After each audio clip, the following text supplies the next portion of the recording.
Primeiro, boa noite a todos. É sempre um enorme prazer para a gente conduzir essas lives com vocês, com os nossos clientes, nossos parceiros, nossos amigos. E com o nosso convidado de hoje aqui, o Eric, daqui a pouquinho ele vai se apresentar. Eu sou Maurício Werneck, sócio aqui da Eximius.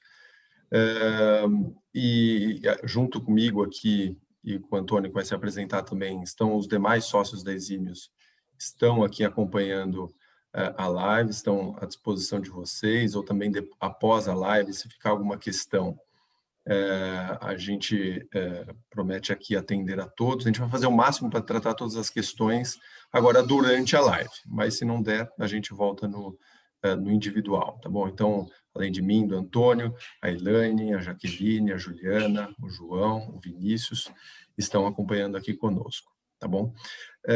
Assim como a gente, no mês passado, as nossas mulheres aqui da Eximius fizeram aí uma alusão ao Outubro Rosa, cabe a nós meninos aqui, alguns dos meninos da Eximius, fazer uma alusão aqui ao Novembro Azul, né? Inclusive o Eric, né? Inclusive o nosso convidado que veio de azul. A minha camisa é azul, até não parece muito. A minha é um azul é... mais claro, tá vendo? O do Eric é um azul mais escuro.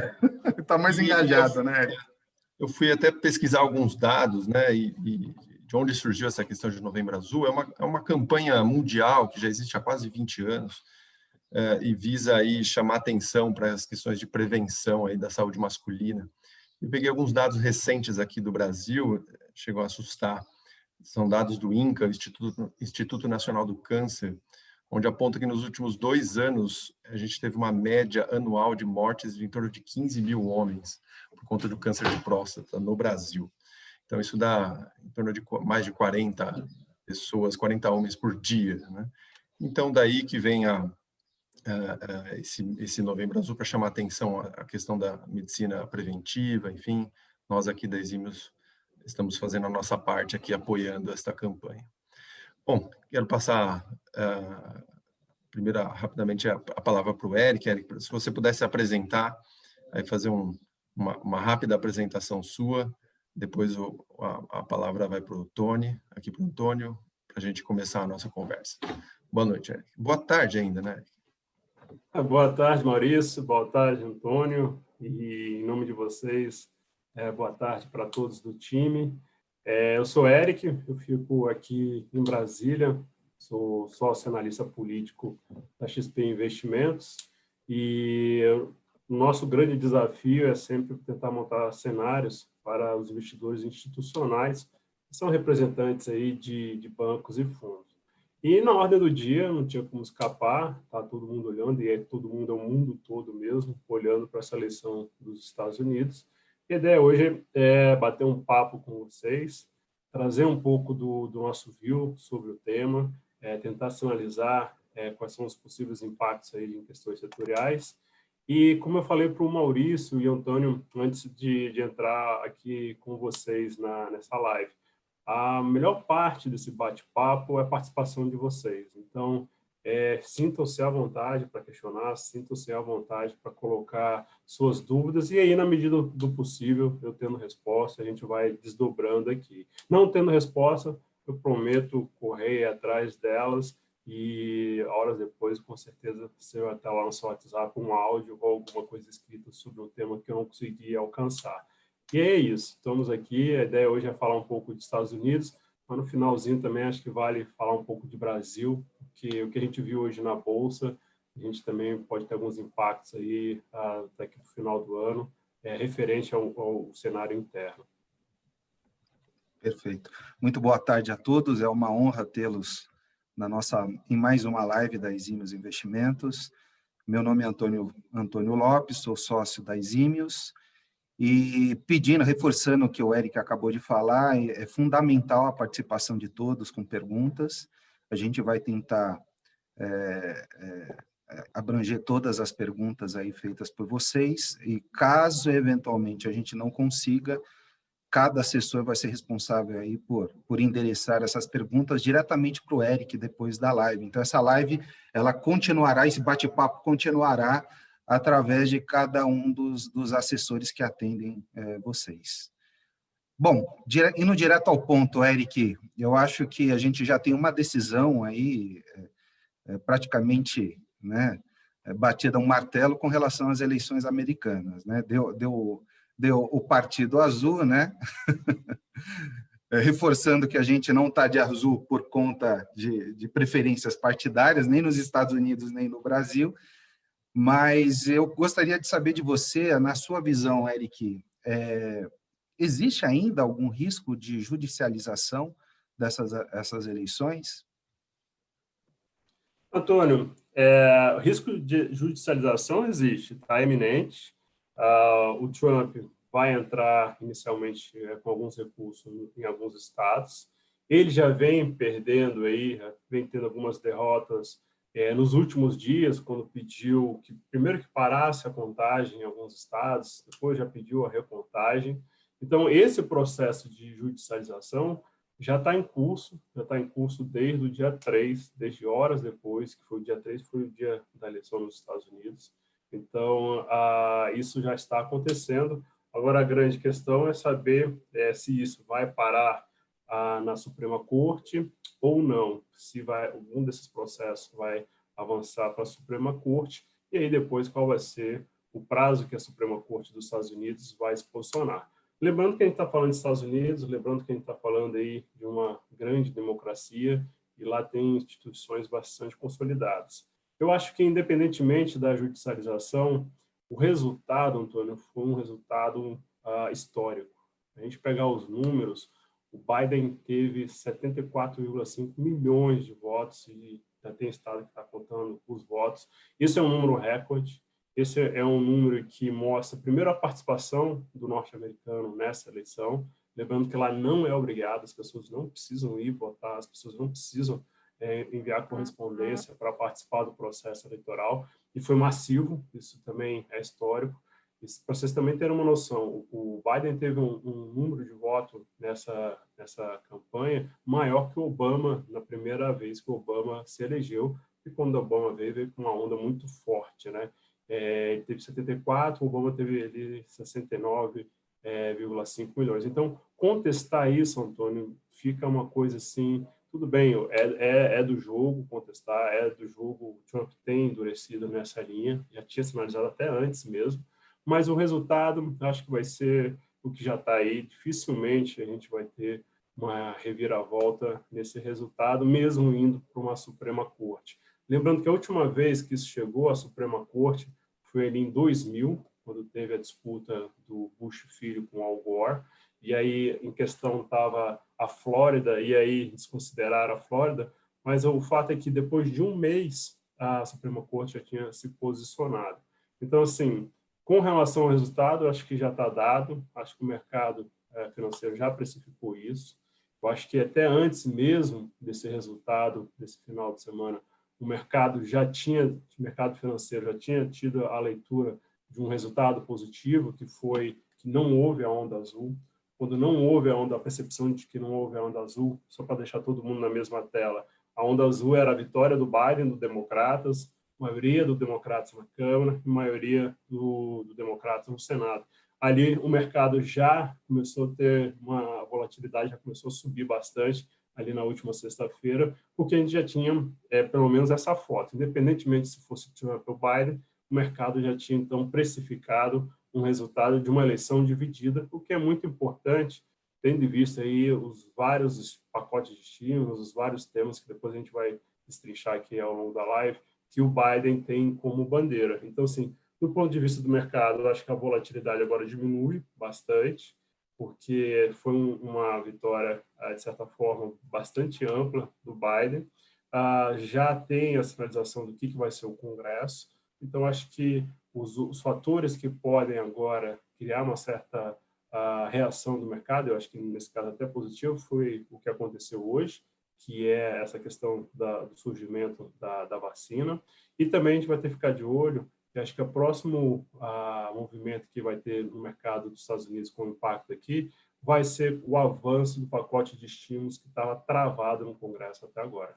Então, assim, de uma forma geral, o mercado já se antecipou e eu acho que a eleição dos Estados Unidos já está bastante dada. Vai ser difícil reverter isso, Antônio. O Eric, eu me lembro que em 2016, né, na eleição onde o Trump foi eleito, acho que naquele momento o mundo teve uma ansiedade muito grande, os mercados reagiram muito mal naquele período.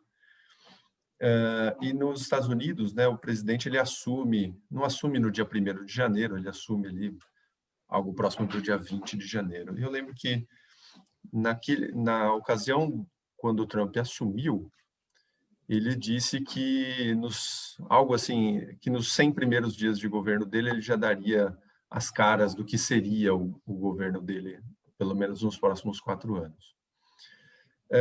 E realmente acho que ele cumpriu isso que ele falou, né? E eu lembro que logo no início, a questão daquela guerra comercial começou logo em 2017, né? Principalmente com a China, e isso permaneceu durante esses últimos 4 anos como um todo, né? A pergunta o que a gente pode esperar, dada essa mudança agora a partir de 2021, se essas tensões que foram criadas sobre o aspecto de guerra comercial, principalmente com a China, se existe alguma coisa que a gente possa imaginar de um alívio nessa tensão, ou uma mudança muito relevante no trato dessas questões globais sobre o aspecto comercial. Por isso, muito bem colocada essa questão do Trump em 2016. A gente tem que olhar que aquela eleição foi muito, muito confusa. Olha só, na véspera das eleições, o Trump tinha 25% de chance de vencer. Esse era o cenário, 25%. No dia da eleição, de 2016, as pesquisas mostravam a Hillary ainda na frente. Então, quando veio o Trump, realmente pegou a turma um pouco assustado.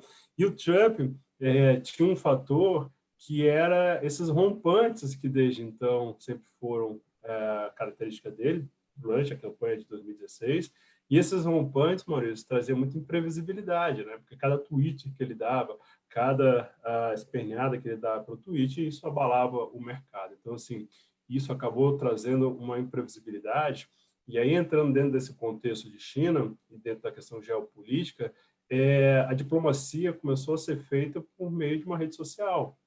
Até então, a diplomacia entre os países era feita o seguinte: Antônio, Maurício, a gente não está se concordando, você fala uma língua diferente, o Antônio fala outra língua, mas vamos trazer nossos intérpretes aqui, vamos sentar numa mesa e vamos tentar chegar a um bom termo. Não precisa ser eu que vou levar tudo, mas vamos tentar chegar a um bom termo. Essa era a diplomacia, essa era a dinâmica que acontecia. A gente se reunia, depois um de nós saía e falava para a imprensa qual o resultado disso, quando saía para falar.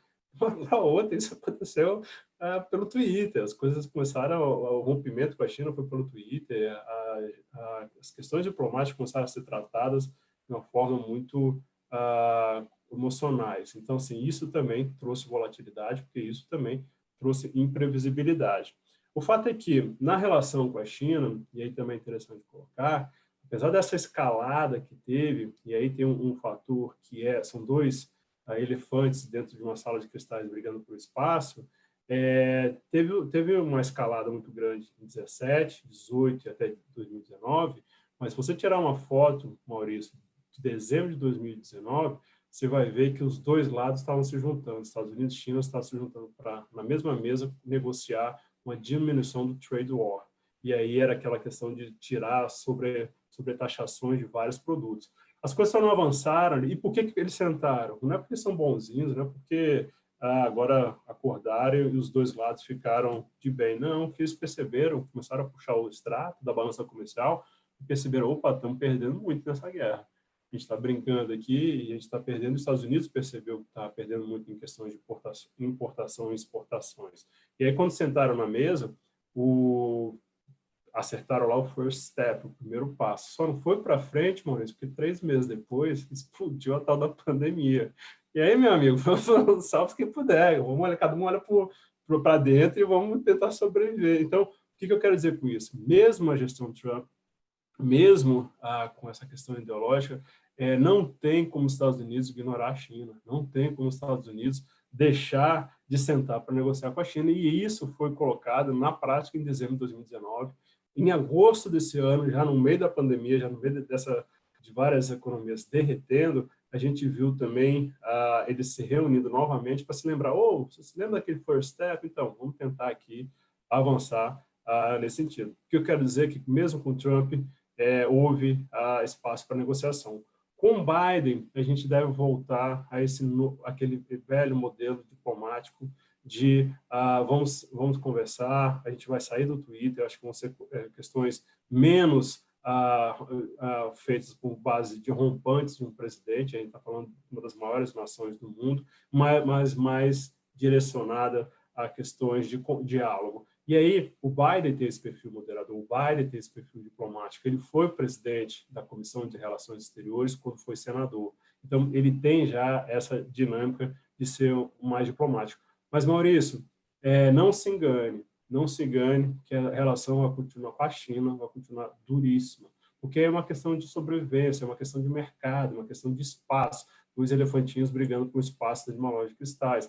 Não vão baixar a guarda. Os Estados Unidos não a partir de agora, com o Biden, vão baixar a guarda. Não, eles também têm que defender a economia deles, eles também têm que defender a questão de emprego interna deles, e a China interfere muito isso. E há dentro dos Estados Unidos, e não foi na gestão Trump, isso já é bastante antigo, um certo incômodo com o avanço da China globalmente, aí em questões ideológicas, em questões de tecnologia, em questões estratégicas. Não é à toa que o Brasil está aí no meio. O Brasil é estratégico para a China e os Estados Unidos. Então, assim, eu acho que na questão do trato com a China vai mudar para algo mais polite, mais diplomático, mas na questão do trade, na questão da dinâmica do comércio exterior, vai continuar endurecido, porque todos os países vão estar saindo de uma pandemia, todos os países vão estar saindo de um momento de economia muito fraca, então não vai ser momento para fazer afagos num dos principais rivais.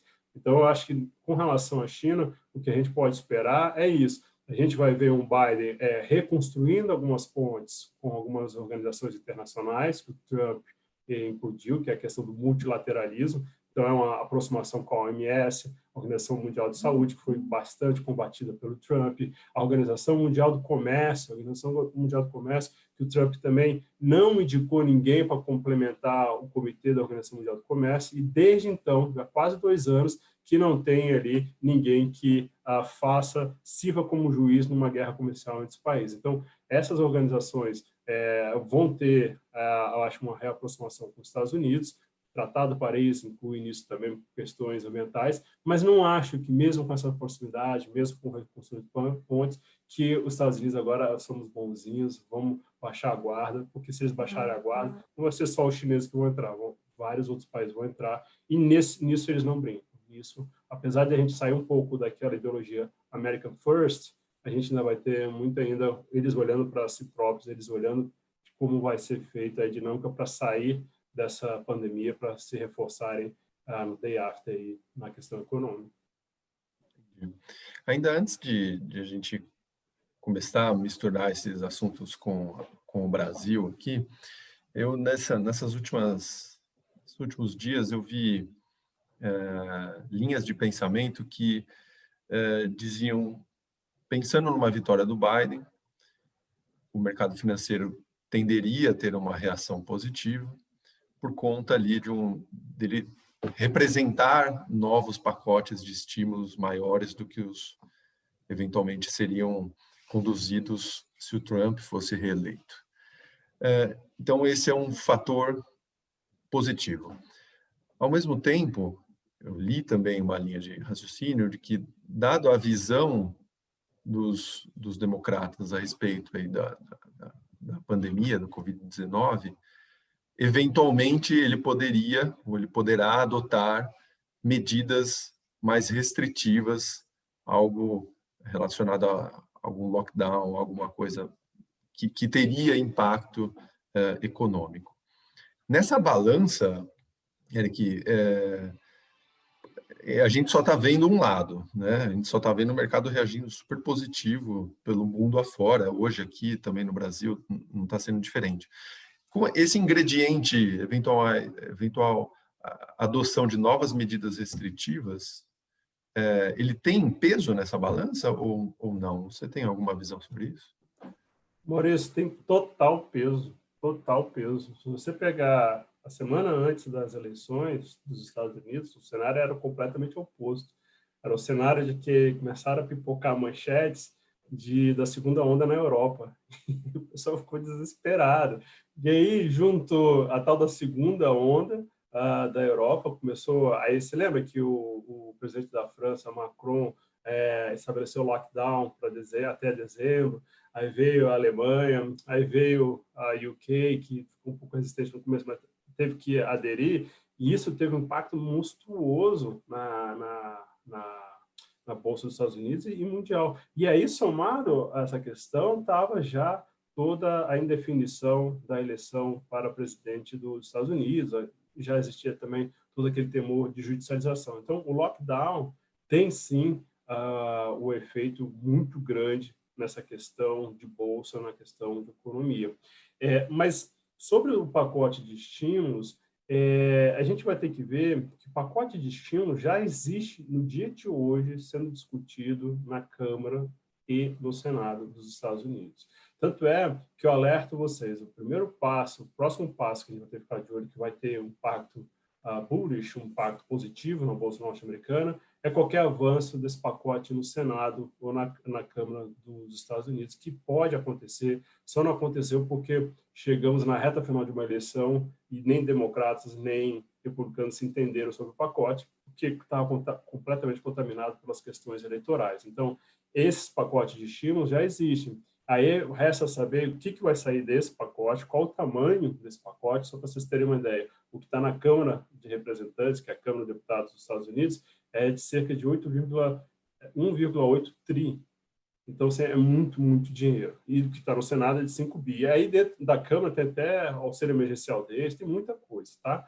E aí tem que ver qual é o tamanho disso. Essa vacina na economia vai ajudar? Esse tipo de pacote de vai ajudar? E aí, depois, a gente vai chegar em janeiro, como bem você colocou, o governo Biden só começa a partir de 20 de janeiro, e aí a gente vai ter que ver se vai ter reformatação desse pacote e qual é o tamanho do pacote que vai sair. Então, assim, acredito sim que com a vacina, que é o que imperou hoje na Bolsa, por isso que a Bolsa está tão forte hoje, com essa sinalização da vacina, as chances de um lockdown são menores. Então, as chances de lockdown são menores, o pacote de estímulo também pode ser reduzido, porque não vai precisar de menos incentivo fiscal, e precisando de menos incentivo fiscal, mano, isso quer dizer que pode ter menos impactos fiscais.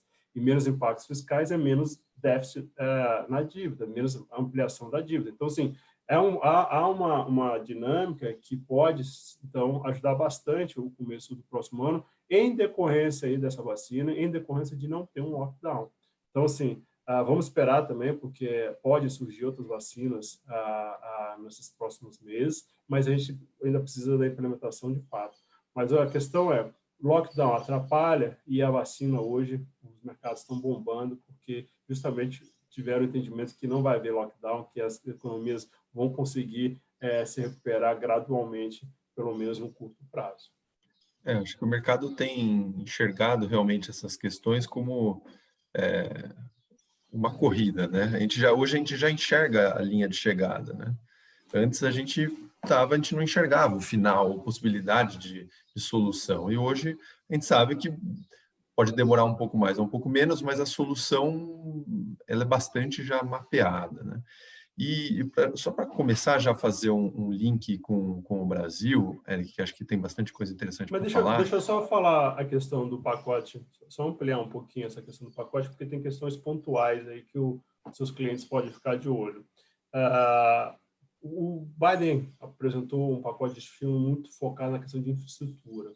Então, ali pode ter, sim, um certo up aí na Bolsa, pode ter um certo movimento positivo, porque a ideia é investir bastante nessa área. Ao mesmo tempo, ele também sinalizou investimentos na área ambiental, na área verde, ou seja, energia renovável pode ter também ali nos Estados Unidos bastante investimentos, são cifras enormes que estão sendo colocadas, e aí tem a contrapartida, porque pode ter um desinvestimento em setores de combustíveis fósseis. E aí a gente está falando, Maurício e Antônio, de petroleiras, mineração, etc. Isso, no curto prazo, pode ter esse impacto. Quando o mercado leu semana passada, como eu comentei, um Congresso dividido, maioria na Câmara para democratas, maioria no Senado para republicanos, eles entenderam que nem tudo que o Biden quiser vai conseguir fazer. E dentro desse nem tudo está também questões de aumento de imposto, porque estava previsto ter aumento de imposto para vários setores, inclusive para as grandes techs, as empresas de tecnologia. E isso estava deixando a turma lá em cima, oh, caramba, a gente vai pagar mais imposto, a gente já está com algumas dificuldades em alguns setores, e aí, com esse Congresso dividido, diminuiu bastante, e aí as techs voltaram. Uma outra área que a gente tem que ficar de olho é a questão justamente da área de saúde. O Biden tem essa proposta de ampliar o Obamacare. O Obamacare, só para deixar todo mundo na mesma página, foi implementado ali em 2010 e ampliou o acesso dos americanos no sistema de saúde deles. Então, assim, para o setor, não é tão bem visto esse tipo de iniciativa, esse tipo de reforma. Então, a gente vai ter que ver, como você colocou, os 100 primeiros dias, qual vai ser, de fato, a linha mestra do Biden. Hoje ele já mostrou. Hoje, no dia de hoje, quando ele convocou a imprensa e mostrou o primeiro ato dele, que é o ato de enfrentar a pandemia, isso aí já é o primeiro passo da gestão Biden. Isso já conversa com a campanha toda dele, que foi nessa linha de combate ao Covid, que foi aí que o Trump também se perdeu, foi aí que o Trump perdeu muitos votos. Então, o Biden hoje está muito antenado nessa questão do Covid, Maurício, porque não é só uma questão sanitária, é uma questão econômica também. Isso está no discurso dele. Então, a gente vai ver muito investimento nessa área. Então, os farmacêuticos podem ter muito ganho, os laboratórios farmacêuticos podem ter muito ganho nesse curto prazo, porque é uma expectativa do Biden também reforçar isso, porque o Biden viu que a solução econômica dos Estados Unidos passa por essa questão sanitária. Ao contrário do Trump, a gente viu um Trump, vamos tirar o lockdown, vamos abrir o mercado, e aí ele fez investimentos também na área sanitária, mas o foco dele era mais a questão econômica. E o Biden, então, nesse sentido, pode dar um novo direcionamento, e aí, quando ele dá esse novo direcionamento, quem pode ganhar? São as empresas farmacêuticas, são as empresas de energia renováveis, são as empresas de construção que estão aí no foco desse pacote de estímulos. E isso, logicamente, quando mexe lá em cima, a gente vai ter impactos aqui embaixo também, tanto positivo como negativo, como te falei, porque vão ter áreas também que podem perder. Entendi. Decati, tem uma pergunta aqui de um cliente, acho que você meio que já respondeu, mas só reforçando, tá? Tudo leva a crer aí que teremos uma executiva democrata, um Senado republicano e uma Câmara democrata. Como que fica a governabilidade nos Estados Unidos e o que isso poderia nos impactar? Quem fez a pergunta, Antônio? Não tem o nome do cliente. Até complementando uma que está dando para ver aqui, para misturar, Eric, tem uma pergunta aqui do Heitor, que é qual o reflexo para o Brasil em função da proximidade do Bolsonaro com o Trump? Até quanto isso pode trazer algum impacto? Porque aqui também a gente passou a governar, de certa forma, por rede social. E o nosso país levantou uma bandeira de qual candidato ele apoiava, né? E foi eleito o outro, né? Então, até que ponto essa declaração pelo Trump, por parte do nosso governo, pode trazer impactos? É a pergunta do Heitor. Do Heitor. Muito bom, Heitor. E aí, Eric, se você já puder engatar também para falar um pouquinho sobre a questão ambiental, né, e a relação que a gente vai ter, Estados Unidos-Brasil, que a gente sabe que é bastante turbulenta, né, essa relação, né, com o ponto de vista do novo governo americano com a atual política governamental aqui no Brasil. Certo. Então, vamos começar pelo Congresso dividido. Isso para a governabilidade, o sonho de qualquer presidente é ter as duas casas, né? O sonho é ter, por isso que era a onda azul, que era, de certa forma, temida pelo mercado financeiro, porque o Biden ia poder fazer e acontecer do jeito que ele quisesse. Com o Congresso dividido, a gente não tem o nome de quem perguntou. Eu vou te dar o exemplo de hoje, tá? Para mostrar as dificuldades de um governante com o Congresso dividido. No caso, o Trump. O Trump, faltando ele 15 dias para as eleições, tentou de todos os jeitos pressionar a Câmara dos Representantes nos Estados Unidos para votar um pacote de estímulos. Porque ali poderia dar um sinal para vários setores, podia dar sinal de investimento para vários setores, podia dar sinal para a questão de emprego, podia dar questão para retomar de economia e etc. Aí, a Câmara, como é do Democratas, a maioria, a presidente da Câmara dos Representantes Democratas, falou, não discutir isso agora não. Criou um quiprocó danado, inventou 500 desculpas, falou que a vírgula do texto estava errada, enfim, criou muita dificuldade e não avançou. Isso mostra qual a dificuldade de um presidente quando ele não tem o domínio das duas casas. Então, assim, um pacote que poderia ser aprovado, que ia avançar de forma célere, e isso poderia impactar na reta final de uma eleição, não foi votado porque quem está no comando da Câmara é um opositor do governo federal. Vou dar um outro exemplo, agora um exemplo de como o Trump teve facilidade. Ele, no meio desse processo eleitoral, nomeou, e foi polêmico pra caramba, porque isso nunca aconteceu nos Estados Unidos, vale reforçar, a Amy Coney para a Suprema Corte dos Estados Unidos. Só para vocês terem uma ideia, o Obama tentou isso quando foi presidente, 1 ano antes da eleição, e não deixaram, porque falaram, não, ano que vem é eleição, não pode isso não, gente, vamos misturar as coisas. O Trump conseguiu isso faltando menos de um mês, até menos, 20 dias da eleição. E como é que o Trump conseguiu isso?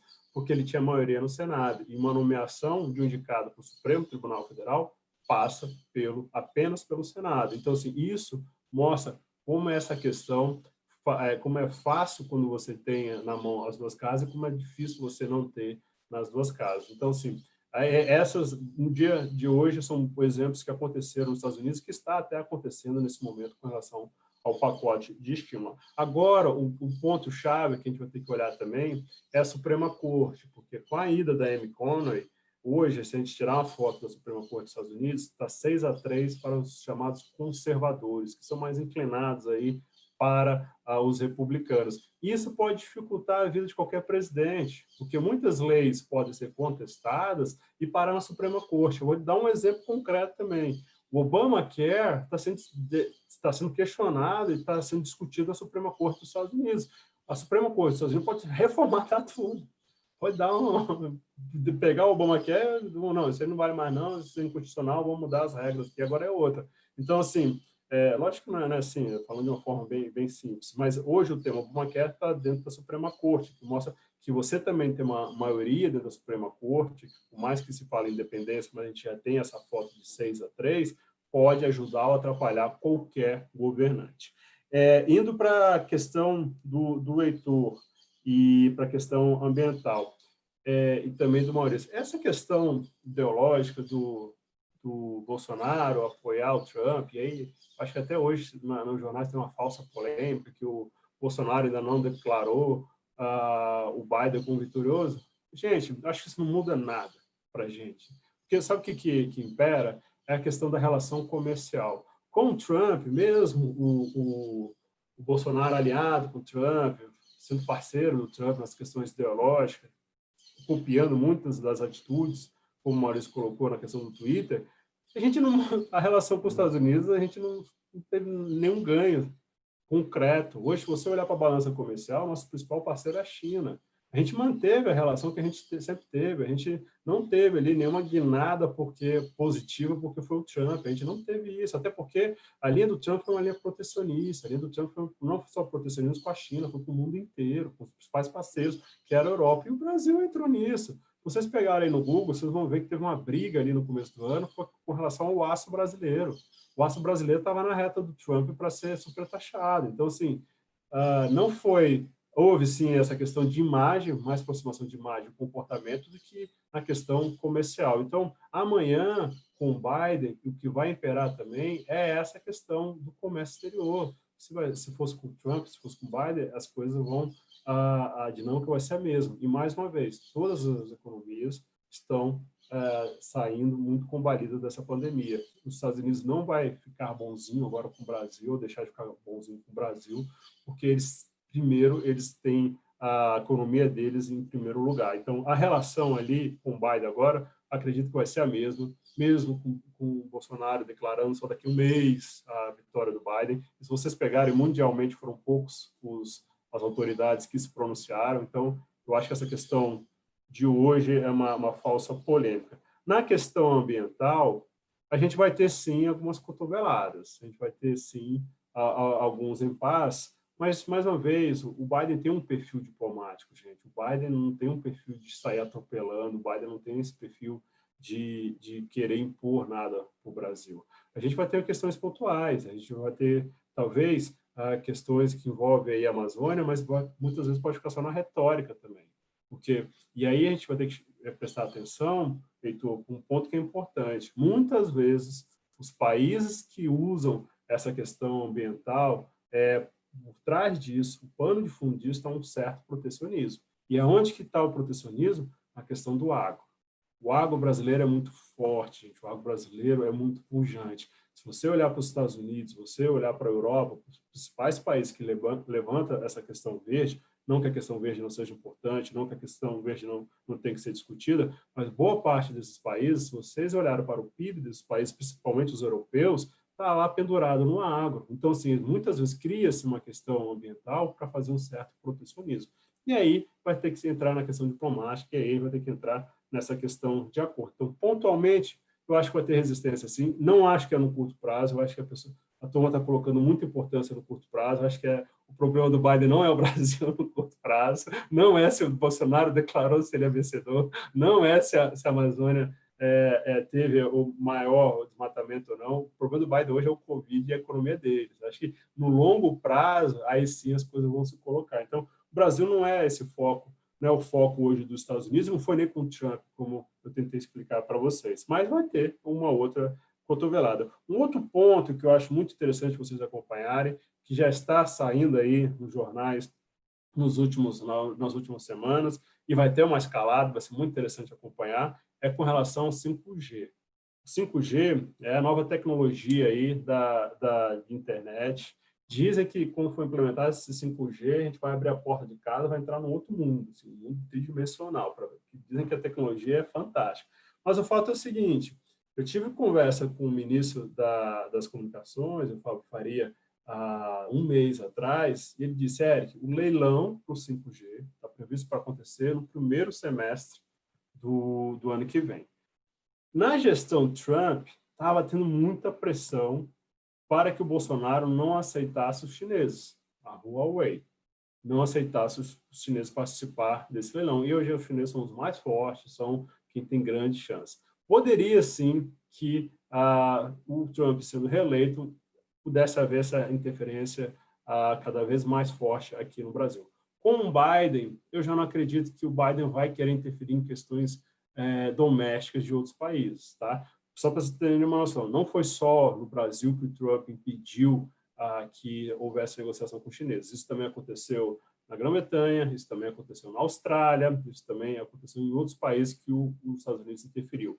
Eu acho, então, que entrando o Biden, eu acho que o Biden vai ser um pouquinho mais diplomático, vai exercer pressão, mas não vai ser igual ao Trump. E por que isso está em jogo, gente? Por que essa questão do 5G é muito importante? Primeiro, que vai ter, logicamente, impacto no mercado nesse setor.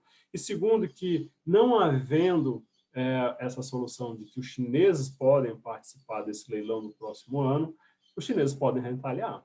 E como eu comentei com vocês, hoje o principal parceiro do Brasil são os chineses, na área de commodities. O que é um commodities? Agro. Então, assim, a turma do agro vai ficar bem chateada se tiver aí uma interferência na questão do 5G no campo. Então, assim, há várias questões envolvendo o 5G, com questões do agro que estão aí diretamente podendo sofrer retaliação, e aí eu acho que com o Biden a gente vai ter uma interferência um pouquinho menor nesse sentido. O mercado ele está enxergando previsibilidade, né, com o Biden no poder, e é reflexo dos resultados das bolsas de hoje, né, aqui no Brasil e nos Estados Unidos, né. É interessante ver o resultado da bolsa Dow Jones, que é aquela bolsa mais tradicional de Nova York, subindo quase 5%, e a bolsa de tecnologia Nasdaq ali quase no 0 a 0, né? Então, demonstrando mais ou menos esse caminho de setorial, né, que o Biden vai dar mais peso, né, mais importância. Eu tenho uma pergunta aqui de um cliente sobre as eleições americanas, sobre a presidência nos Estados Unidos, tudo levava a crer que, para o Brasil, o Trump seria mais vantajoso devido à proximidade ideológica com o nosso atual presidente. Só que quem ganhou foi a outra parte, foi o Biden, e o mercado o mercado brasileiro vem reagindo muito positivamente. Você poderia falar um pouco sobre isso? Se realmente o Trump seria a melhor opção para a gente? Quem fez essa pergunta foi o senhor José Antônio. Sr. José Antônio, o Trump, como eu disse, a relação foi uma relação amistosa, foi uma relação ideológica, mas se a gente olhar para questões comerciais, que é o que importa para a gente entrar em riqueza, não mudou muito. O que Trump tentou ajudar, e talvez agora a gente não tenha o mesmo apoio, foi uma declaração lá atrás de apoio ao Brasil a entrar na OCDE.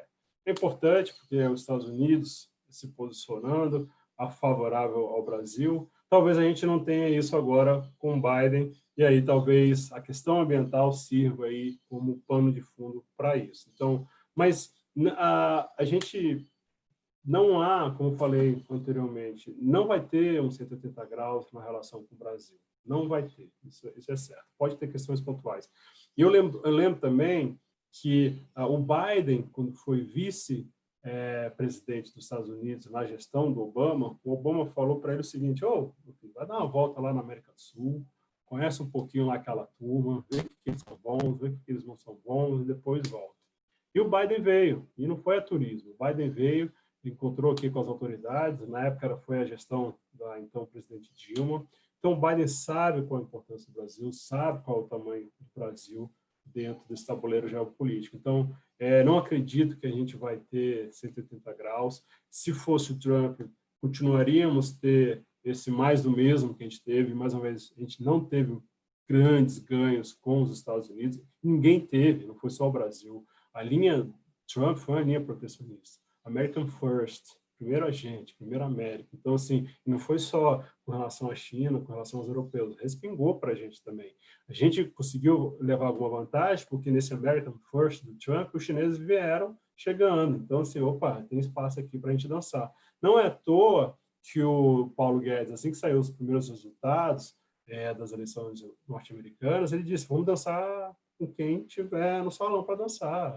Com o Biden, com o Trump, são com os chineses, e assim a gente vai. E mais ou menos não tem não tem perspectiva de mudança aí de cenário. E se houver um rompimento, que é muito difícil, né? Que não é o perfil do Biden, tá aí o chinês batendo na nossa porta. Fala: eles não querem dançar, eu quero. Bota a música na vitrola aí, que seja um forró, eu aprendo a dançar o forró rapidinho. Então, assim, não tem como brincar em questões geopolíticas, não tem como brincar de uma forma que seja de rompimento. Pode ter declarações, pode ter algumas cotoveladas em questões ambientais, etc., mas primeiro não é o perfil do Biden, mas se acontecer, não vai também ser o fim do mundo para o Brasil, porque as coisas têm espaço para se resolver, tem caminho para se resolver. E quando entrar a questão ambiental, olhe muito para a questão do agro, porque eu já morei na Europa, eu me lembro que um dos principais temas que para tomar sua palavra era essa questão do protecionismo, essa questão do agro, porque lá muitos países são baseados, o PIB é baseado na questão do agrobusiness, e o Brasil é muito forte. O Brasil é um bicho-papão que vem chegando e se deixar, ele incomoda mesmo. Perfeito. O Eric, praticamente nos últimos 40 anos, foi muito mais comum nos Estados Unidos o presidente ser reeleito, né? Acho que nos últimos 40 anos, talvez, só o Bush pai não foi reeleito, se eu não me engano. Contra o Clinton. No início dos anos 80. Isso. E agora a gente está vivendo um presidente não sendo reeleito, né? Então, é pouco comum, pelo menos o meu período de observação aqui foi dos últimos 40 anos. Confesso que eu não tenho informação do histórico mais longo do que isso. E agora a gente está tendo uma troca. Tem uma questão que é observada, de certa forma, por parte da imprensa, a questão da idade do Biden, né? Ele vai assumir a presidência com 78 anos de idade, e ele vai concluir o primeiro mandato dele com 82 anos de idade. Isso, eu não sei se existe alguma questão de regra, alguma normativa de idade máxima para o candidato lá nos Estados Unidos, confesso que eu não sei, mas isso sugere de que teremos novamente, provavelmente, na eleição de 2024, um outro presidente diferente do Biden. Eu sei que é muito difícil de prever isso, né? Mas você acha que o lado democrata consegue construir uma outra figura ao longo desses próximos 4 anos, a fim de, ainda que o Biden saia, um outro presidente democrata assuma e dê continuidade a essa virada de republicano para democrata? Isso é possível observar alguma coisa desde já ou não? Esse é um bom ponto. O Trump perdeu, gente. Se vocês pegarem os 3 primeiros anos dele, está fortíssimo. A economia estava pujante, desemprego estava lá embaixo, e aí em várias classes sociais.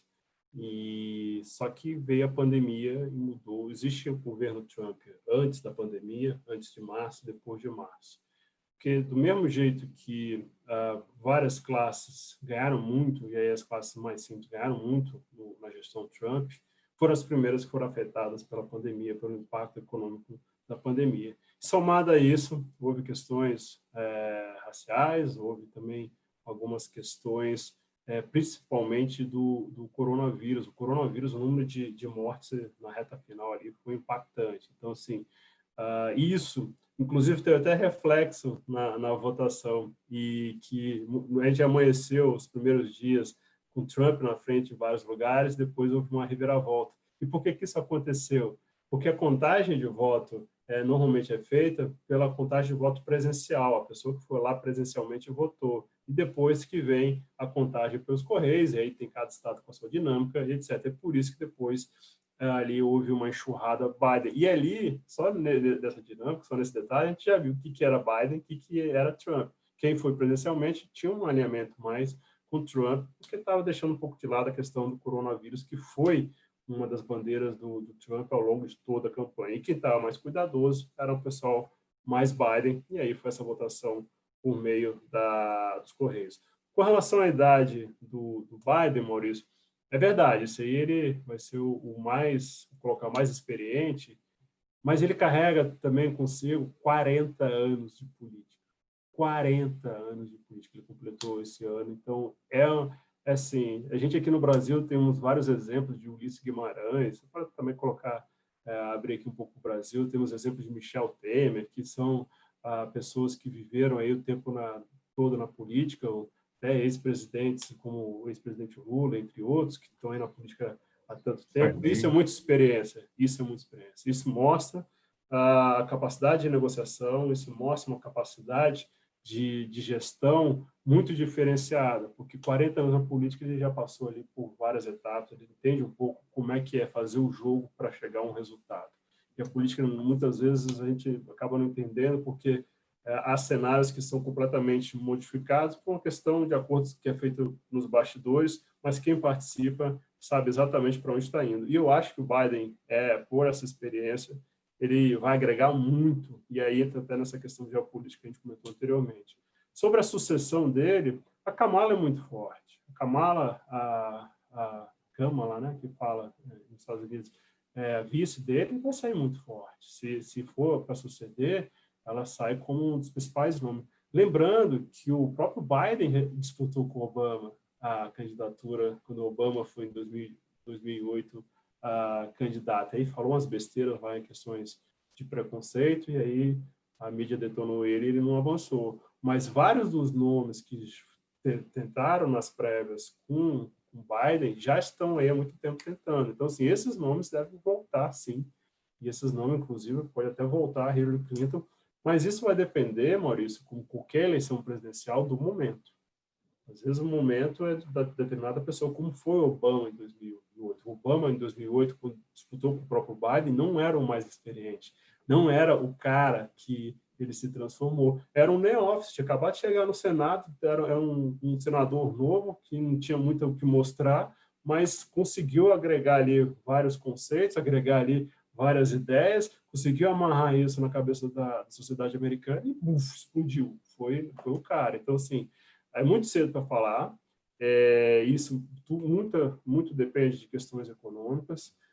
O fator, na minha visão, que o Trump perdeu foi justamente a economia, que desgregolou depois da pandemia, mais a questão de mortes, a questão sanitária, mais a questão racial, que entrou também ali, mas não foi determinante, mas entrou. Então, a gente vai ter que ver como os Estados Unidos vai chegar daqui a 4 anos.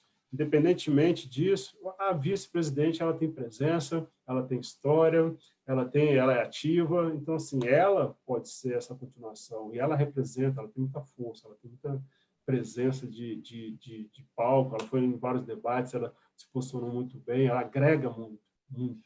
Então, O assim, Eric, pintaram ela como uma extremista radical, né? Mas ela não é, ela é mais de centro, né? Não é. Aí eu acho que vai depender do tema. E aí, Antônio, entrou outro dia uma questão, eu estava na live, que o pessoal perguntou, ela já foi procuradora, né? E aí teve essa questão de que se ela estaria mais em cima da questão das empresas de tecnologia, e ela não foi esse draconiano com as empresas de tecnologia quando estava ali no judiciário. Então, assim, dois pesos, duas medidas, dependendo do contexto, dependendo do momento.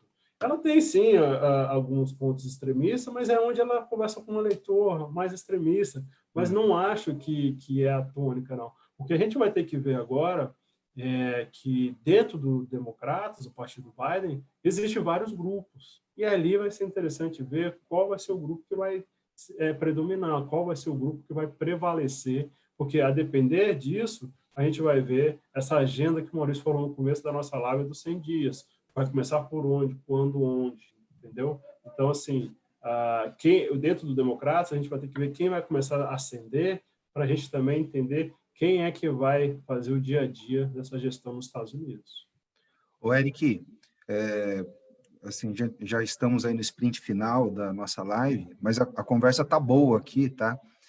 E eu acho que a gente já abordou aqui todos os assuntos com relação às eleições americanas, né? E vamos falar um pouquinho aí da nossa terra, aqui da nossa terra Brasília, mais especificamente no lugar onde você está, Brasília. O que você deslumbra aí para curto, médio prazo, para a política nacional, haja vista que a gente tem independência do Banco Central, né, que está indo para a Câmara, certo? No Senado passou, está indo para a Câmara. E também as reformas administrativa e tributária. Qual é seu feeling? O que você está sentindo aí de Brasília? E qual a perspectiva para essas frentes tão importantes aí para o nosso desenvolvimento e crescimento? Pessoal, esse mês vai ser um mês com muita coisa sendo aqui de Brasília. Vamos por partes, então. A partir do dia... Essa semana está morta. Essa semana é a semana antes das eleições municipais. A turma toda, os parlamentares todos estão nas bases, fazendo campanha, no dia 16 do primeiro turno. A partir do dia 16, há uma expectativa muito grande para a apresentação do relatório que vai tratar da questão do Renda Brasil. O Renda Brasil é um novo programa social que o governo quer implementar, e a polêmica em torno disso, que já teve muito impacto no mercado interno, é justamente saber cadê o dinheiro para esse novo programa. Até agora só apareceu exemplos esdrúxulos, só exemplos malucos, e toda vez que surgiu um exemplo maluco, teve sim impacto, ou seja, na questão por ter sido temas impopulares, ou por questões esdrúxulas na questão fiscal mesmo, que foi o caso dos precatórios, que eu não vou entrar aqui para não encher demais a cabeça de vocês. Mas fiquem de olho nisso, porque a questão do Renda Brasil está na ordem do dia.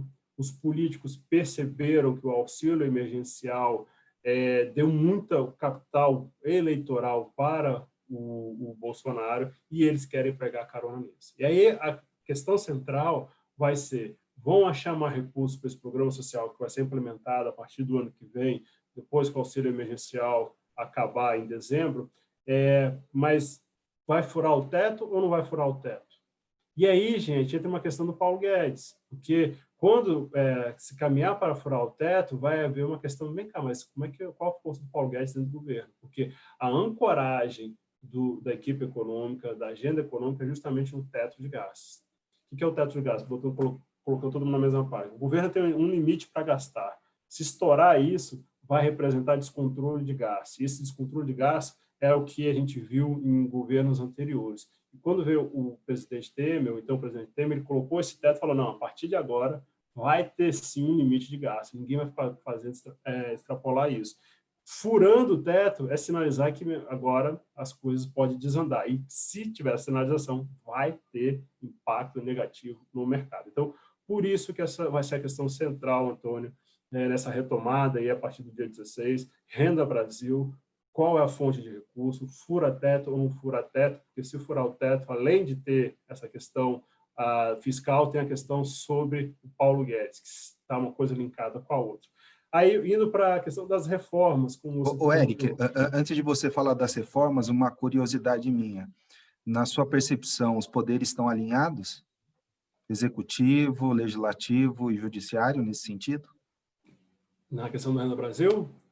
Do limite do teto de gastos. O time do Paulo Guedes completamente alinhado, Rodrigo Maia completamente alinhado à manutenção do teto.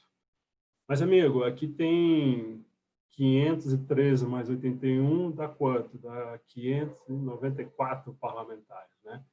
Eles estão voltando à base deles, eles estão agora, passando essa semana, fazendo campanha municipal. Eles vão voltar e vão voltar com um ouvido cheio de informação. Então, assim, a gente viu que, como eu disse, o Bolsonaro ganhou muito, Antônio, nesse momento com o auxílio emergencial. E há, sim, uma vontade política de também pegar carona nisso.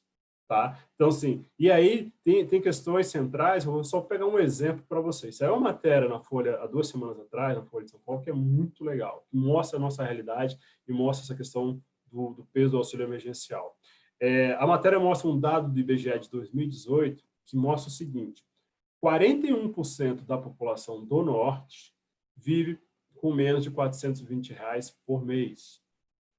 Se a gente olhar para o Nordeste, 44% da população do Nordeste vive com menos de R$ 420 por mês. Dados do IBGE, saiu na Folha há 2 semanas atrás. E aí veio o auxílio emergencial por R$ 600. Se você juntar algumas famílias, ganha até mais, porque se for uma mãe de família, ela pode ganhar o dobro, etc. Enfim, há um aumento de renda considerável, e esse aumento de renda considerável bateu em várias classes, bateu em classes que o Bolsonaro não entrava. Política pragmática. Político vai voltar da seleção municipal cheio de informação, cheio de sentimento da base eleitoral dele. E aí eu falo para você, Antônio, amanhã, se colocarem no papel a criação do Renda Brasil furando o teto ou não furando o teto, vai passar do jeito que tiver. Pode escrever, vai passar do jeito que tiver. Então, por isso, o cuidado de que quando colocar na mesa não tenha furo no teto. O Paulo Guedes até aqui tem ganhado todas. O Paulo Guedes até aqui tem conseguido dar um jeito, e um dos jeitos é que ele tem conseguido a tal do remanejamento. O que é remanejamento? Colocando todo mundo na mesma tela também. Aqui na esplanada, que fica aqui atrás, todos os ministérios têm um orçamento para gastar durante um ano. E aí tem ministério que não faz o dever de casa, tem ministério que deixa o programa, o dinheiro mal executado, deixa o programa parado. Aí o pessoal vai lá, então vem cá, vou fazer um pente fino, identifica quem não está gastando mal, pega e bota na outra caixinha, remaneja uma outra área. Então, com esses remanejamentos, o Guedes tem segurado a turma mais desenvolvimentista e quer mais dinheiro para a infraestrutura, que era uma turma que lá atrás estava pedindo mais dinheiro para a infraestrutura fora do teto, estourando o teto. Então, o Paulo Guedes tem conseguido sambar direitinho com a música, tem conseguido aí dar o jeito e conseguido se controlar a turma para não furar o teto. Agora tem que ver até onde que vai esse poder dele, porque, mais uma vez, tem esse ímpeto de aprovar, anyway, o Renda Brasil. E aí, respondendo, se está alinhado ou não está alinhado, vai depender do que sai do papel. Colocou no papel, as coisas vão criar um rastilho de pólvora aqui em Brasília, até porque a gente só está 4 semanas para pagar as luzes daqui. Com relação às reformas, todas estão ficando para 2021, tá, gente? Todas. Reforma tributária por si só é muito complexa. A reforma tributária, no meio da pandemia, ainda é mais complexa. Por quê? Há um sentimento aqui da classe política em Brasília que só faz reforma tributária no momento que a economia está pujante. E por quê? porque algumas maldades vão ser feitas. Alguém vai pagar esse pato, alguém vai ter que contribuir aí, e quando a gente começa então a elencar quem é que pode pagar o pato, a gente esbarrou no primeiro passo que a gente deu com os governadores. Os governadores falaram assim, não, tudo bem, eu topo entrar nessa tal de reforma tributária, mas eu quero um fundo de compensação para compensar todas as minhas perdas tributárias. A gente correu lá no Ministério do Paulo Guedes e falou, ó, os caras lá topam, mas tem que criar um tal de fundo de compensação. Então, os caras viram, porra, a gente não consegue criar, a gente não consegue ter dinheiro com Renda Brasil, a gente vai criar então um fundo para compensar. Então, assim, essa é uma das dificuldades. Outra dificuldade é vários setores com impacto monstruoso durante essa pandemia, e como é que você, então, vai apresentar mais tributação que pode ter efeito em cadeia. Então, assim, fora isso, tem resistência de vários setores, dentro do Congresso tem resistência também, e a gente está num momento eleitoral de eleição municipal, não se fala em reforma tributária. Então, é um tema que está muito capenga. Se eu perguntar aqui para todo mundo que está olhando essa live, qual é a reforma tributária que a gente está falando?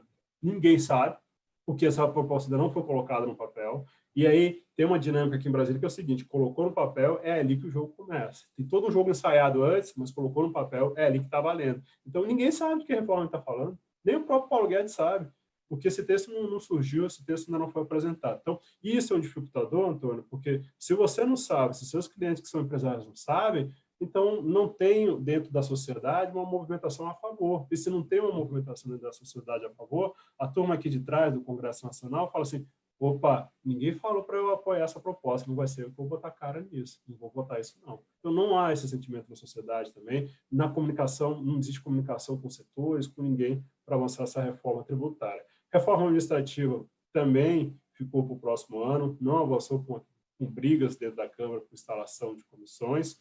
O que a gente pode ter expectativa aí nesse final de ano é com relação ao Renda Brasil e o orçamento do próximo ano, que está no radar aí para ser discutido. E aí a gente está falando das leis de diretriz orçamentária. Deixa eu só dar um parênteses nisso, que é importante, porque isso também vai causar impacto no mercado. Gente, a lei de diretrizes orçamentárias, o próprio nome já diz, são as diretrizes do orçamento do próximo ano. O Congresso precisa, de qualquer jeito, votar nesse ano. Se não votar neste ano, pode acontecer o tal do shutdown à brasileira. Que é o shutdown brasileiro. Vai chegar no início de janeiro do próximo ano, o governo não vai poder pagar conta nenhuma, porque não tem previsão no orçamento. Então, fiquem de olho nessa sigla mágica que chama LDO, Lei de Diretrizes Orçamentárias. Os investidores estão bastante apreensivos com relação a isso, porque se ficar para o próximo ano, as coisas vão esquentar aqui em Brasília, porque o governo não vai poder pagar conta nenhuma não, mas exagerando, várias contas que eles não vão poder pagar, porque não tem previsão orçamentária. A lei orçamentária, que é a tal da LOA, ela sim pode ficar para o próximo ano. Essa não tem problema não, depois o pessoal dá um jeito, vive com um pouco de recurso que é previsto aí na regra, que é o 1/12avos, mas fiquem de olho na LDO, porque não votando, isso pode causar impacto, porque vai deixar o investidor bastante apreensivo com relação às contas do Brasil. Certo. Eric, bom, antes de partir aqui para o encerramento, a gente já deu aqui praticamente 1 hora de live, queria fazer só alguns comentários rápidos, né? Primeiro, uma observação meramente estatística, de que as bolsas, durante governos democratas, as bolsas subiram mais do que nos governos republicanos. E quando existia uma divisão no Congresso, também, nesses períodos, a Bolsa subiu mais do que quando havia essa não divisão. É um comentário meramente estatístico, não quer dizer que representa o futuro, mas é interessante olhar o passado. Bom, acho que... um último comentário, a gente falou aqui, o Eric comentou em alguns momentos na live, falou do setor de tecnologia, falou do setor de saúde. Eu queria só destacar para vocês que aqui na plataforma da XP, a gente tem produtos de investimento que acessam esses setores. E muitas vezes esses setores não estão aqui no Brasil, estão fora do Brasil. A gente vai acessar essas empresas na Bolsa Americana, bolsas asiáticas, enfim. A gente tem produtos especificamente dedicados a esses setores, como o setor de saúde, a gente tem fundos de investimento dedicados a isso, ou produtos como o COI, que tem uma proteção contra variações negativas. A gente tem fundos dedicados a empresas setor de tecnologia americana, a gente tem fundo dedicado ao setor de empresas do setor de tecnologia asiáticas, então a plataforma da XP está bastante capaz aí de atender a gente, promover essa diversificação dentro das nossas carteiras. Bom, Eric, são 18 horas e 8 minutos, horário de Brasília. Eu quero te agradecer aí bastante pela sua disponibilidade, pelo papo, acho que foi super muito legal. Muito produtivo, muito leve, muito bom. Essa hora passou voando aqui para a gente, imagino que para os nossos participantes também. Então, muito obrigado por atender aí a nossa live e dividir aí seu conhecimento com os nossos clientes.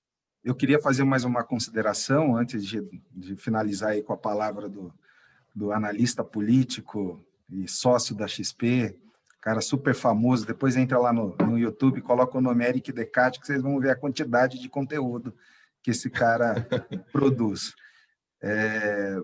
Acho que ele precisa reforçar para todos os participantes, se eventualmente ficou alguma dúvida e não teve a possibilidade de fazer essa pergunta aqui nesse fórum, passe essa pergunta para o seu assessor, que ele vai passar essa pergunta para o Eric, se eventualmente tiver necessidade de fazer um call com o Eric, ou ele responder via áudio, no WhatsApp ou por escrito, ele está super à disposição, e a gente, realmente, o que a gente deseja, o resultado que a gente deseja com essa live é justamente a gente aproximar os clientes com a XP, né, com as áreas estratégicas da XP e aqui da Eximius também, tá? Eric, mais uma vez, muito obrigado aí pela sua participação. A live realmente foi excepcional, a gente controlou aqui os clientes não desistiram, assim, teve uma constância com a quantidade de participantes muito boa, então, pelo fato da qualidade da sua informação. Então, nós da Eximius aqui, todos os sócios e clientes da Eximius, agradecemos a sua participação e, quem sabe, até breve, né? A gente pode ser que os nossos clientes queiram falar mais com você e a gente marque outra live. Vai ser um prazer. Eu acho que o Maurício falou, também funcionou para mim, passou voando essa hora. Agradecer a oportunidade de estar com vocês, Antônio, Maurício, a toda a turma da Eximius. E é aquilo que o Antônio falou, gente, precisando aí de algum reforço de análise na questão política aqui, Brasil, Estados Unidos, acione eles entrem em contato comigo e a gente tenta responder o mais brevemente. A ideia hoje foi falar de uma forma bem simples, de uma forma bem leve, porque política, às vezes, é uma coisa meio pesada, bem arrastada, mas se ficou ainda alguma dúvida, estou aqui à disposição de vocês. E fico aqui de Brasília, desejando aí a todos aí um bom final de dia e amanhã mais bons negócios, né? Excelente. Muito obrigado a todos pela participação e até breve. Obrigado, boa noite. Boa noite.